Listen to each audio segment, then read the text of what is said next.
Kan ada 4 buah gelas yang berisi macam-macam larutan. Yang pertama ada larutan yang berisi air putih, larutan gula, larutan garam, dan juga minyak goreng.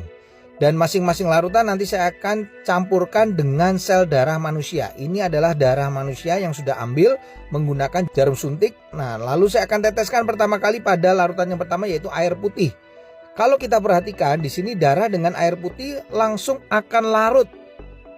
Bahkan ini saya siapkan ada batang pengaduk, saya akan aduk sampai dengan merata, dan di bagian batang pengaduknya pun juga tampak bersih, tidak ada darah yang menempel. Ini artinya darah dengan air dia akan terlarut sempurna. Lalu bagaimana dengan larutan gula? Saya akan teteskan darah pada larutan gula. Kalau kita bandingkan dengan air putih tadi, pada larutan gula ini sel darahnya tidak akan larut ke bawah, justru dia akan mengendap di bagian atas. Dan akan saya gunakan batang pengaduk. Nah, Anda bisa lihat ini beda sekali. Sel darahnya justru menempel pada batang pengaduk. Ini kenapa? Karena gula itu bersifat perlengketan. Berbeda dengan air putih tadi, batang pengaduknya bersih. Makanya orang kalau kena diabetes, terjadi perlengketan pada darahnya, mengalami rasa haus, kemudian sering buang air kecil, dan akhirnya suka ngemil. Nah, bagaimana dengan orang yang hipertensi? Ini adalah larutan garam. Ini darahnya saya akan teteskan pada larutan garam. Lalu saya akan juga sama masukkan batang pengaduk.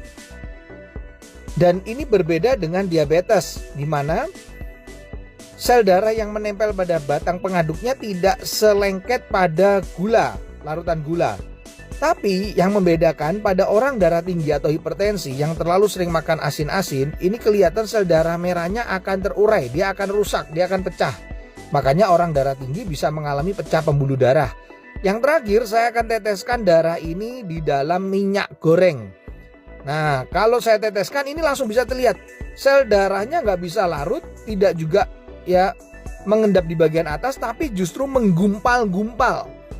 Ini membuktikan bahwa orang yang tinggi kolesterolnya akan mengakibatkan penggumpalan sel darah. Jadi sel darahnya akan menggumpal-gumpal, dan ini yang bisa menimbulkan penyumbatan pada pembuluh darah.